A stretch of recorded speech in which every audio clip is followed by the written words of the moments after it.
ভেবেছিলাম যে আমাদের দুখেনবাবুকে নিয়ে আর কোনো দুখরা আমাকে গাইতে হবে না, কিন্তু দুখেনবাবু যা শুরু করেছে, মানে আমাদের দুঃখবাবুর তো দুঃখের শেষ নেই। তার কত রকমের দুঃখ বলবো তোমাদের, সব একটা একটা করে তার দুঃখের কাহিনী আমাকে বলতেই হবে। কারণ তার দুঃখের সঙ্গে তার যে নতুন দিদি, মানে এই দিদির তো নতুন ভাই হয়েছে আমাদের দুঃখবাবু। তো দুঃখবাবুর যে নতুন দিদি, মানে গামলি দিদি, ঠিক আছে, গামলি বালতি এরকম যে দিদি, তো সেই দিদির দুঃখরা শোনাতে এবং তাতে যা তাকে শিখিয়ে দেওয়া হয়েছে তার সঙ্গে কিছু এক্সট্রা বলে, লাইভ হোক ভিডিও হোক, সেটাকে লম্বা বানাতে গিয়ে মানে যা হেগে ছড়িয়েছে আমাদের দুঃখবাবু, মানে আমাদের দুখেনবাবু, একটু না বলে তো হচ্ছে না। মানে এ কি সত্যিই তার কাটা, মানে ওর তার কি সত্যিই কাঁচি করা আছে, মানে কে করলো? আর এই যে আমি বলি বারবার গামলিকে বলি যে তুই একটু পয়সা খরচ কর, তুই যত পয়সা ফুচকা ঘুগনি খেয়ে খরচা করিস তার চেয়ে তো একটু বেশি পয়সা খরচ করে একটু ঠিকঠাক দালাল ভাড়া করবি। তোর দালালগুলো এমন কেন? কোনোটা ফিস কষা খেয়ে অজ্ঞান হয়ে পড়ে থাকে, জিভ দিয়ে মুখ দিয়ে আওয়াজ বেরোয় না, তোতলা করতে থাকে। কোনোটা লোকে বলে মহিলা মহিষাসুর, কথাবার্তা কোনো ঠিক নেই, কোনোটা তো হাবিজাবি যা খুশি বকছে। আর তোর যে মানে এক্সট্রা দালাল যেগুলো লাগানো আছে, মানে ওই পিৎজার উপর এক্সট্রা টপিংয়ের মতন চিজ দিয়ে বা অন্য কিছু অলিভ দিয়ে, সেরকম এক্সট্রা যে কিছু মানে ফালতু দালাল আছে না ছোটোখাটো, যেমন ফুটিগত্ত, যেমন ধর ভৌতিক বোস, এরা সব আছে। তুই এগুলোকেও মানে ঠিকঠাক ট্রেন্ড নয়, আমি জানি এগুলো তোর ট্রেনিংয়ে না, এগুলো তো সেই সুদূরের দিদির ট্রেনিংয়ে, আমি সেটা জানি। জেনেও বলছি যে তুই একটু পয়সা খরচ করে একটু ঠিকঠাক দালাল ধর। এই সব পার্টি এই তার কাটা মাল দিয়ে চলে, এগুলি বাজারে অচল পয়সা। কে ভাই তোকে গছিয়েছে? তোর তো কিছু মাল করি যাচ্ছে, আমার মনে হচ্ছে এটা তোর সেই যে চরিত্র খারাপ বলেছিল সেই বক দাদা, যে কিনা প্রকাশ্যে তোর চরিত্র খারাপ বলে প্রচার করতে পারে, আর তুই আবার তারই পা চেটে, পায়ের তলা চেটে মানে টিকে থাকিস। সেখানে সে যে এরকম জুটিয়ে দেবে পার্টি, মানে কিছু বলাই বাহুল্য। যাই হোক, এ যা গোলমালটা করেছে সেটা বলি। প্রথমে মানে এর পুরোটাই গোলমাল, এই যে আমাদের দুঃখহরণ বাবু আর কি, মানে আমাদের দুঃখেন বাবু, তার দুঃখের তো শেষ নেই। সে অনেকগুলো গোলমাল পাকিয়েছে, তা একটা একটা করে আমি বলি। আর সেগুলো বলবার আগে তোমাদের বলে নিই যে আজকের ভিডিওটা কী নিয়ে হচ্ছে। অবশ্য করেই গামলির যে আজকের ভিডিওর কারনামা তো থাকবেই, সেটা থাকবে। প্লাস এই দুঃখ বাবুকে কাটানো যাচ্ছে না, কারণ দুঃখবাবু রোজ একটা করে লাইভ নিয়ে আসছে, ঠিক আছে? আর এই লাইভে সে যা ভাট বকছে আমাদের মাথা ধরে যাতা অবস্থা, এবং শেষ পর্যন্ত এখন পাচ্ছে হাসি, প্রবল হাসি। যদি আমি জানি বিষয়টা সিরিয়াস, কোনো হাসির কথা না, কারণ এর সঙ্গে একটা অবোধ শিশুর ভবিষ্যৎ জড়িয়ে আছে। ঠিক আছে, তাহলে একটা একটা করে বলি। আর তার সঙ্গে আছে এই ঝুনঝুনা বেটা নিজের চ্যানেলের স্বার্থে যা নয় তাই বলে যা খুশি প্রচার করছে।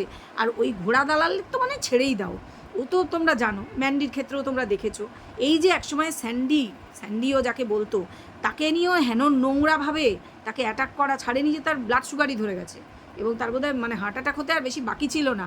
তার কি চেহারা হয়েছিল আমরা দেখেছি, তাকে কোর্ট অবধি দৌড় করিয়েছিল আর কি, মানে ওর জন্য দৌড়তে হয়েছিল। যাই হোক, শেষমেশ কী হয়েছে তোমরা দেখেছো। যে স্যান্ডির নামে এত নোংরা কথা বলেছে, তার গিয়ে তার পা চেটে তুমি কবে আমার বাড়ি যাবা বলো বলতে, মানে তার বাড়ি খাসির মাংস মেঝেতে বসে খেতে ওর কিছু যায় আসেনি, জাস্ট কিছু যায় আসেনি। ওকে আমি কোনো সেজন্য মনুষ্য পদবাচ্য ধরি না, ওকে আমি মানুষ বলে ধরি না।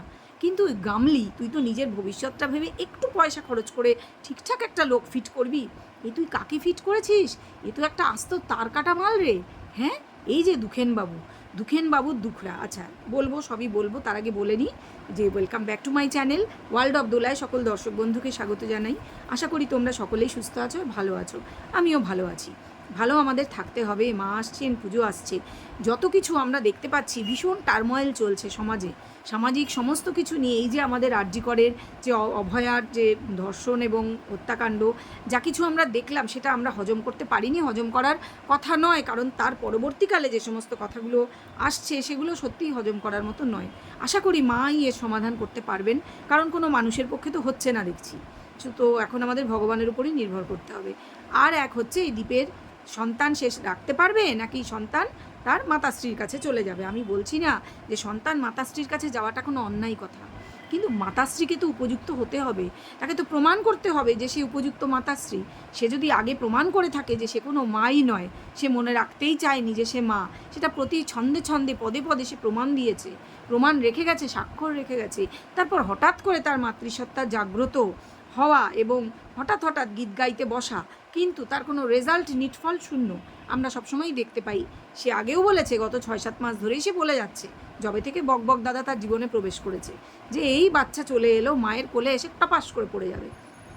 এখনও তার মুখে একই কথা, এবং এখন আরও অনেক রকম চিমটি কেটে কেটে কথা তো সে আকছার বলে থাকে তার পুরনো যে এক্স শ্বশুরবাড়িকে, স্বামীকে, সেগুলো এখনও চলছে, দুই পক্ষ থেকেই চলছে, আমি বলছি না দুই পক্ষ থেকে চলছে না, কিন্তু বাচ্চা যার কাছে আছে তাকে চাপটা অনেক বেশি নিতে হচ্ছে। এবং এই যে ঝুনঝুনা মানে আমাদের চুনা ডার্লিং, যা নয় তাই মুখে যা আসছে বলছে, ঠিক আছে, মানে যেগুলো সত্যি নয় সেগুলোও বলছে, ঠিক আছে, সেগুলো নিয়ে পরে আলোচনা করছি। আগে এটা বলি, আমাদের দুখেনবাবুর দুখরা, আহারে তার কাটা, তোর এত টাকার দরকার, মানে তুই কি জানিস না যে খুব বেশি তাড়াতাড়ি টাকা রোজগার করতে মানুষকে অসৎ পথে নিতে হয়, যেটা কিনা তুই নিয়েছিস। তুই যে একটা পাকা দালাল, প্রথম দিন তুই যখন প্রচুর ভিউয়ার্স গেইন করলি, মানে ভিউজ হলো তোর ভিডিওতে, মিথ্যে কথাগুলো বললি যে দীপের সঙ্গে তার পাতানোর দিদিকে জড়িয়ে না, তাদের নাম ধরে তুই নোংরা কথাগুলো বলেছিস, তুই জানতিস কি না জানি না, কিন্তু তারা যে স্ক্রিন রেকর্ড করেছে তাদের কাছে পুরোটাই রয়ে গেছে, তুই যতই ডিলিট মার না কেন সবটাই রয়ে গেছে, এটা তোর বোঝা উচিত ছিল। তুই এসছিস ভিডিও করতে, পয়সা কামাতে ওয়াইটিতে, আর তুই এই বেসিক জিনিসগুলো জানবি না যে তুই কি করলে ফাঁসতে পারিস। যাই হোক, তুই তো বলছিস তোর সঙ্গে কোনো সায়েন্টিস্ট আছে বলে, নাসার সায়েন্টিস্ট নাকি, যে নাকি ওকে বাঁচাবে, ও যত বড় অপরাধী করুক সে নাকি ওকে বাঁচাবে। ভাই, কে তোকে আশ্বাস দিয়েছে আমি জানি না, এই পৃথিবীতে কেউ কাউকে বাঁচায় না, নিজেকে বাঁচাতে হয়। কারণ কারো সেই দরকার নেই যে তুই একটা অপরাধমূলক কাজকর্ম করবি, কথাবার্তা বলবি তোর খারাপ অ্যাক্টিভিটিসের জন্য। বিশেষ করে তোর যা ট্র্যাক রেকর্ড শুনেছি, না আমি ওকে কোনো রেপিস্ট বলবো না, তার কারণ কোর্টে এখনও বিচারাধীন বিষয়টা, সেটা কোনো প্রমাণ হয়নি, সে রেপিস্ট কি রেপিস্ট নয়, 28 দিন জেলে ছিল, তার মানে এই নয় প্রমাণ হয়ে যাচ্ছে। আমি কখনোই বলবো না, আমি আইন মেনেই কথা বলবো, আমি বলবো সে অভিযুক্ত, সে একটি রেপ কেসে অভিযুক্ত, একদম এটাই সঠিক ভাষাটা হওয়া উচিত, আমি সেটাই বলবো, ঠিক আছে। হ্যাঁ, কেস চলছে, আউট অফ কোর্ট সেটেলমেন্ট হচ্ছে হয়তো, এবং সেজন্যই কি বলতে পারে যে তার প্রচুর টাকার প্রয়োজন, কারণ যে কেসটা করেছিল কেস তোলার জন্য ডেফিনেটলি সে টাকা চাইবে, ঠিক যেমন ও দিদিকে দিয়ে 498-এ কেস করিয়ে টাকারই তো দাবি করে, শাস্তি দাবি করে, টাকার দাবি তো থাকে, অনেক কিছুই থাকে। যাই হোক, সেগুলো ছাড়ো, এক সাইডে রাখো। কথা হচ্ছে এগুলো করলো কেন, আর কি করলো।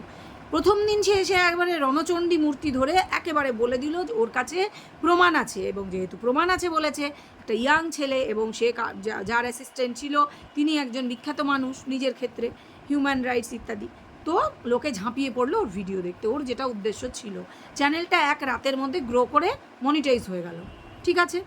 এটা হওয়ার পরেও ধীরে ধীরে পিছোতে লাগলো, ও তখন বলতে লাগলো হ্যাঁ প্রমাণ আছে আমি দেবো, বলে ভিডিও ডিলিট করতে লাগলো, পুরনো ভিডিওগুলো, যেগুলো দিয়ে ওর কিন্তু সাবস্ক্রাইবার গেইন হয়েছে এবং প্রচুর ভিউজ হয়েছে, যাতে করে ওর চ্যানেলটা মনিটাইজ হয়েছে, ও সেগুলো ডিলিট করলো। তার কোনো প্রপার রিজন দেখাতে পারলো না, বললো ভিডিওগুলো নিজেই ডিলিট হয়ে গেছে। হ্যাঁ, ভিডিওগুলোর তো হাত পা আছে, তাই ওরা ডিলিট হয়ে গেছে, খুব ভালো কথা। ও যখন এই নোংরা কথাগুলো যাদের সম্পর্কে বললো, তা ওকে শেখানো হয়েছে, ওকে বলতে শেখানো হয়েছে, বোঝা গেছে, কারণ ও একদম স্ক্রিপ্ট মুখস্থ করে বলছিল, এটা একটা শিশুও বলে দেবে। কিন্তু ওকে যারা শিখিয়েছে তাদের তো নোংরা মানসিকতা, তারা তাদের ভেস্টেড ইন্টারেস্ট নিয়ে কথাগুলো শিখিয়েছে, বুঝলাম, কিন্তু তুই তো একটা অ্যাডাল্ট ছেলে, তোর তো নিজেই বললি তোর বয়স যথেষ্ট, 30-এর কাছে বয়স, তাহলে সেক্ষেত্রে তুই তো কোনো বালক না যে তোকে কোর্টে টানা হলে তুই বলতে পারবি যে আমাকে শিখিয়েছিল তাই বলেছি, কি আমাকে ভয় দেখিয়েছিল তাই বলেছি না। একটা বয়স্ক একটা লোক তুই, তোকে দিয়ে যা বলাবে তুই তাই বলবি, আর তোর কোনো ইন্টারেস্ট নেই, এটা তো হতেই পারে না। তুই সব কথাগুলো যে মিথ্যে বলেছিলি তুই নিজে প্রমাণ দিলি ভিডিওগুলো ডিলিট করে। দুটো ভদ্রলোক, মানে একজন ভদ্রলোক যে কিনা তার বাড়িতে তোকে এক রাত থাকতে দিয়েছিল, খেতে দিয়েছিল, ভাই বলে ডেকেছিল, তুই তার নামে জড়ালি এমন একজনকে যাকে তুই দিদি বলছিস, এখনও তুই বলছিস তাকে দিদি বলছিস, এবং বলছিস ওই নোংরা, আমি দেখেছি ওদের ভিডিও, নোংরা অবস্থায় দেখেছি, মানে নোংরা সম্পর্কে জড়িত, আমি সামনে দেখেছি, আমি কথা শুনেছি, আমি কল শুনেছি, ফোনে কথা বলতে শোনামনা করে, কিন্তু সেই কল রেকর্ড, সেই ভিডিও, সেই ছবি কোথায় তোর কাছে, কোথায় তুই দেখাতে পেরেছিস? তুই একটাও, তোর কাছে থাকলে তো দেখাবি, কারণ এটা তো পুরোই বানানো কথা, তুই একটাও দেখাতে পেরেছিস? পারিসনি, ও পারবেও না, ও হচ্ছে একটি আদ্যপান্ত নোংরা মস্তিষ্কের ছেলে।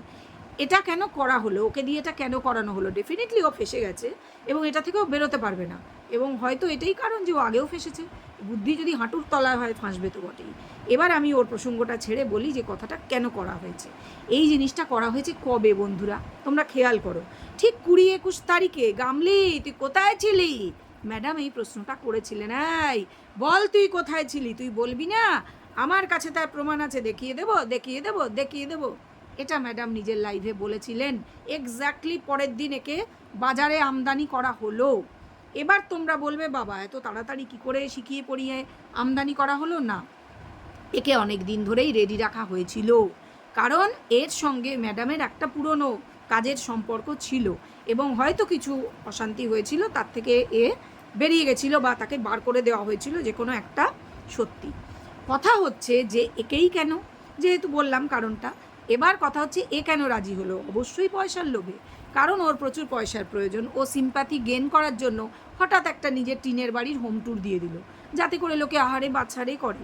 কিন্তু এটা কোনো সিম্প্যাথি গেন করা যাবে না, কারণ অরিজিনাল ক্যারেক্টার প্রকাশ হয়ে গেছে। এবং তুই যদি বলিসও নিজেকে তার কাটা, সেটা কেউ মানবে না। বললাম যে তোর 30-এর কাছে বয়স, তুই নিজের মুখে নিজের ভিডিওতে বলেছিস, ঠিক আছে? সেটা তোর কাছে না থাকুক, অন্য লোকের কাছে তো স্ক্রিন রেকর্ডিং রয়ে গেছে রে বাবা। তোরা তো চিন্তা কিসের, তোকে দিতে হবে না, তুই ডিলিট করেই রাখ। যাই হোক, কথাটা হচ্ছে যে ঠিক 20-21 তারিখে ম্যাডাম বলার পরেই ওকে বাজারে নামানো হলো, ওকে রেডি করে রাখা হয়েছিল যে যদি এরকম কিছু, তো যদি নয়, বাজারে এগুলো হবেই, এগুলো নিয়ে কথা হবেই। এবং তখন বিষয়টা থেকে ডাইভার্ট করার জন্য লোকের মাথাটা, যে 20-21 তারিখে লোকে যাতে কনসেন্ট্রেট না করে, দর্শক ওর দর্শক, আমাদের দর্শক নয়, বা দ্বীপের দর্শক নয়, কার দর্শক? গামলির দর্শক, যাতে ডাইভার্টেড হয়ে যায় এই বিষয়টার দিকে, যে এদের মধ্যে নোংরা সম্পর্ক, ভাই বোন বলে মুখে নোংরা সম্পর্ক, একটা বললেই হলো, লোককে মুখ দিয়ে যা হোক বলিয়ে দিলেই হলো, একদম খেয়ে যাবে বাজারে। এবং এক শ্রেণীর দর্শক খেয়েওছে, কারণ তারা নোংরা দেখতে ভালোবাসে এবং এটাই রিজন যে তারা গামলির দর্শক, একদম এটাই ঘটনা। তো এটা গেল। এবার ঠিক ওই সময় আনা হলো, কিছুটা ডাইভার্ট করা গেল, তার ঠিক পরে পরেই আবার নিয়ে আসা হলো, যেটা অনেক দিন আগেই আসলে কোর্টে গিয়ে অ্যাপিল করা হয়েছে। কিসের জন্য? সার্চ ওয়ারেন্ট বার করার জন্য। এবার আমি আসি একটু ঝুনঝুনার প্রসঙ্গে, মানে চুনা ডার্লিং মিথ্যা প্রচার করছে সার্চ ওয়ারেন্ট বেরিয়ে গেছে বলে। চুনা, তুই এখনও অত বড় লয়ার হয়ে যাসনি রে, যদিও ও নিজেকে লয়ারই মনে করে, কিন্তু আমি কোনো সন্তানের প্রসঙ্গ টানবো না এই প্রসঙ্গে। আমি ওকেই বলবো যে তুই কোনো লয়ার নোস, আর ওয়াইটিটা কোনো আদালত নয়, ঠিক আছে? হ্যাঁ, ব্যাপার হচ্ছে চুনা প্রচার করছে যে সার্চ ওয়ারেন্ট বেরিয়ে গেছে, এবং বেরিয়েছে গামলির অ্যাপিল করার জন্য নয়, চাইল্ড কমিশন থেকে। তারা প্রচণ্ড চটিতং, তারা তাদের সঙ্গে, যে আমাদের দ্বীপের ভীষণ দ্বীপ বাজে ব্যবহার করেছে, তাদের সঙ্গে বোধহয় হাতাহাতি করেছে এবং পাড়ার লোকের সঙ্গে অশান্তি করেছে, সেই জন্য ওকে একেবারে সার্চ ওয়ারেন্ট বের করে ও পালিয়ে গেছিল ওয়ারেন্টের ভয়। ভাই কবে পালিয়ে গেল? একদিন বাড়িতেও ছিল না সারাদিন, সেদিনটা ও দেখিয়ে দিয়েছে যে ও কোথায় গেছিল, কোন কোর্টে গেছিল, বসিরহাট কোর্টে গেছিল। এর মাঝে আর কোন দিনটা ওর ভিডিও বাদ গেছে? ও সারাদিনের কথা দেখায়নি যে ওর সাথে এত ঝামেলা হয়ে ও বাড়ি ছেড়ে পালিয়ে গেল। কবে সার্চ ওয়ারেন্টই বা কবে জারি হলো? এতগুলো মিথ্যা কথা না মানুষের মুখ দিয়ে বলিস না। লোকে তোকে মহিলা মহিষাসুর বলে, কিন্তু তুই তো আসলে 4 হাত পাওয়ালা মানুষ, ঘর সংসার সন্তান সব তো আছে। তাহলে এতগুলো মিথ্যে কথায় দেবীপক্ষ পড়তে যাচ্ছে কেন বলিস রে? কেন বলিস বিনা কারণে? লোককে ডাইভার্ট করার জন্য বলিস, লোকের যাতে চোখটা ঘুরে যায়, লোকে যাতে ভুল বোঝে, দ্বীপ যাতে কোণঠাসা হয়। একটাই উদ্দেশ্য বন্ধুরা, দ্বীপ কোণঠাসা আছে, আরও যাতে কোণঠাসা হয়। আছে কেন বললাম? কারণ একটা ছেলের ওপর প্রচুর চাপ, ও মাঝে মাঝে ডিসকাস করেছে, সেখান থেকেই আমি বলছি। ওর সাথে আমার ব্যক্তিগত কোনো যোগাযোগ নেই, কোনো দিনই নেই, পরিচয়ই নেই, ঠিক আছে?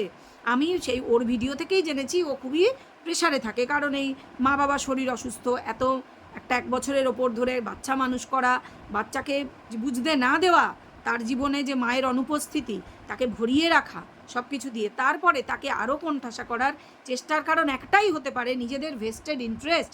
সেটা হচ্ছে মিথ্যা মাথা যা হোক প্রচার করে চ্যানেল গ্রো করা, একটাই উদ্দেশ্য, পয়সা রোজগার করা। ভাই পয়সা এত প্রিয় যে মানুষকে একেবারে তাকে এক কোনায় ঠেসে ধরবো, আর যদি ছেলেটা কিছু করে ফেলে তার জন্য তো তুই দায়ী হয়ে যাবি। বুঝতে পেরেছিস? কারণ যেভাবে কোণঠাসা করার চেষ্টা করছিস মিথ্যে কথা বলে, একটু ভগবান সে ডর, এটা বলে দিলাম, ভগবান সে ডর, ঠিক আছে? মহিলা হয়ে জন্ম নিয়েছিস, একটু সভ্য ভদ্র হ, যাতে লোকে তোকে ভদ্র মহিলা হিসেবে মনে রাখে, নাকি অভদ্র অসভ্য মহিলা হিসেবে, ঠিক আছে? ভদ্র ভাষায় বললাম, বুঝলে ভালো, আর না বুঝলে কনসিকোয়েন্সেস ভোগ করার জন্য তৈরি থাকবি। এবার যেটা বলবো বন্ধুরা, সেটা হচ্ছে যে এর আজকের ভিডিও দেখলাম, সেখানে ঠেস মেরে যথারীতি আবার বলা হচ্ছে যে মানুষের চেয়ে যে ঘরের কুকুর বিড়াল অনেক বিশ্বস্ত, ভালো ইত্যাদি। এটা আমরা কে না জানি, আর ও সবচেয়ে বেশি জানবে, কারণ ও যেখানে 5টা বছর কাটিয়ে এসছে, যারা ওকে নিজের ঘরের মেয়ের মতন বিশ্বাস করতো, তাদের সঙ্গে যে বিশ্বাসঘাতকতা তুই করেছিস, সেটা কি তোর এই নতুন যে পয়দা হওয়া ভাই, যে দুখেন ভাই, সে কি জানে? হ্যাঁ, এবার দুখেন ভাই তোকে বলি, তুই কি জানিস না। তুই বলেছিস তুই তোর এই নতুন পাতানো দিদি, তার সম্পর্কে তুই কিছুই জানিস না। তো তোকে কিছু একটু বলে দিই তোর দিদি সম্পর্কে, যে তোর এই দিদি যখন তার হাজব্যান্ড ধরে ফেললো যে সে একটি পরকীয়া সম্পর্কে অনলাইনে যুক্ত, হ্যাঁ তখনও তার কথা অনুযায়ী সে অনলাইনেই শুধু যুক্ত ছিল, শুধু চ্যাটিং করেছিল হোয়াটসঅ্যাপে, খুব ভালো কথা। তো চ্যাটিংটা ভালো চ্যাটিং ছিল না, নোংরা চ্যাটিং ছিল। তারপরে সে তার হাজব্যান্ডকে যখন বলছে, তখন হাজব্যান্ডের কি খুব খুশি হওয়া উচিত ছিল? নিশ্চয়ই ছিল না। তুই হাজব্যান্ড হলে কি করতিস? খুশি হতিস না। এবার স্বাভাবিকভাবেই ছেলেটি খুশি হয়নি। তখন কি হলো, সেই তার যে ওয়াইফ, সে হেসে হেসে বলছে যে তুই ঘরে থাকবি আর ওর সঙ্গে আমি চ্যাটিং করব, গল্প করব। এবার তুই বল, তোর এই যে দিদি নতুন, যে তুই যে যার পয়দা হওয়া ভাই, এরকম কথা তোর বউ যদি তোকে বলতো, তুই কি তার সাথে মিষ্টি মিষ্টি আলাপ করতিস, না বলতিস হ্যাঁ ঠিকই তো বলেছো তাই করো? কি বলতিস? তুই বলতেও পারিস, কারণ তোর তো ভাই ক্যারেক্টার বলে কিছু নেই। তোকে ভাই বলতে ঘৃণাবোধ হচ্ছে, তাও বয়সে ছোট বলে বললাম, যে তোর তো ক্যারেক্টার বলে কিছু নেই। যদি থাকতো তাহলে তুই ওই ভাই বোনের সম্পর্ক, হোক না সেটা রক্তের নয়, তারা তো ভাইফোঁটা দিয়েছে, পরস্পরকে ভাই বোন বলে মানে। তুই জানিস যে তুই নোংরা কথা, মিথ্যে কথা বলছিস অনলাইনে, একটা ওয়াইটির মতন ইন্টারন্যাশনাল প্ল্যাটফর্মে। তুই জানিস, তুই জেনে বুঝে বলেছিস, তার কারণ তুই কালকের লাইভে পুরো কথা পাল্টে ফেলেছিস। তুই কি বলতে বসেছিস যে কেন তোমরা বলতে পারছো না, মানে কন্ট্রোভার্সি ক্রিয়েটারদের বোঝাতে বসেছিস। তুই এত বড় কন্ট্রোভার্সি বাজ যে তুই বলতে বসেছিস যে তোমরা বোঝাতে পারছো না যে আবার ওদের এক হয়ে যেতে বাচ্চার জন্য।